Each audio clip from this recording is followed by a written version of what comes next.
Hello! So this is day 1, August 1st of the vlog every day in August.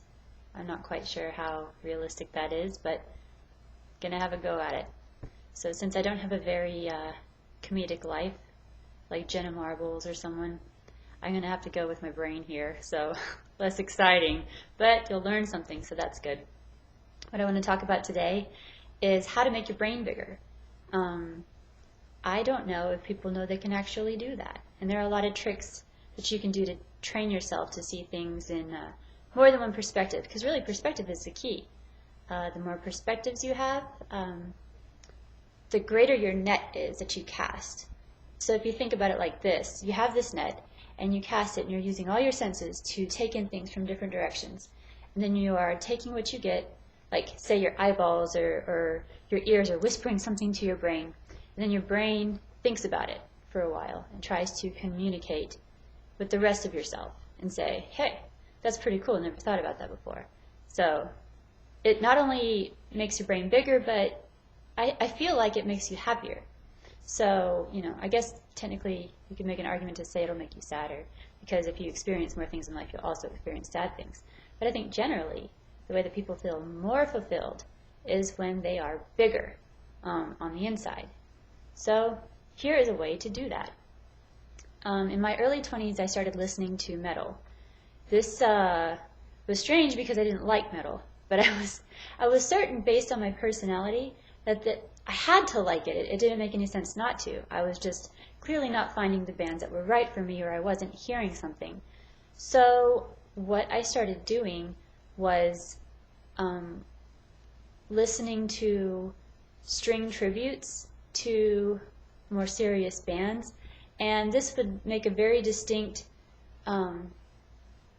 disconnect, yet there is still a connect. I mean, that sounds weird to say, but when you only hear violins, which are gorgeous in and of themselves, playing a melody and also an underlying rhythm and the beat of a song, it immediately picks out all the beautiful little intricacies of that song.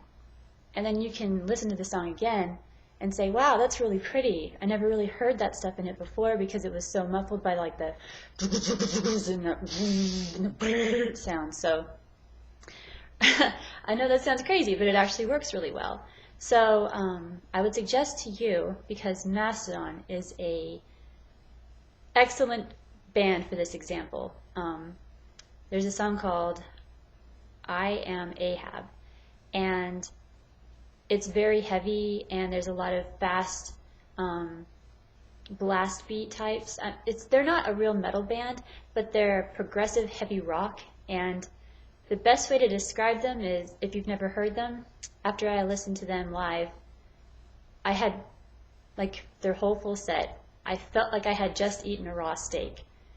I felt gross inside, but at the same time I felt exhilarated somehow.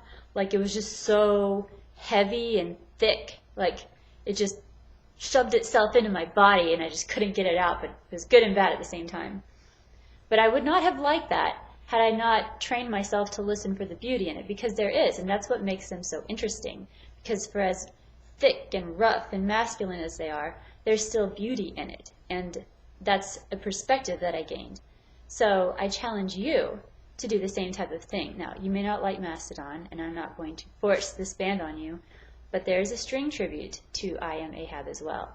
So if one were to listen to I Am Ahab by Mastodon, and then by the string tribute, and then later, after you've let them play in your head for a while, come back to the Mastodon version and see if it doesn't sound prettier. So here's hoping that you gain a new perspective.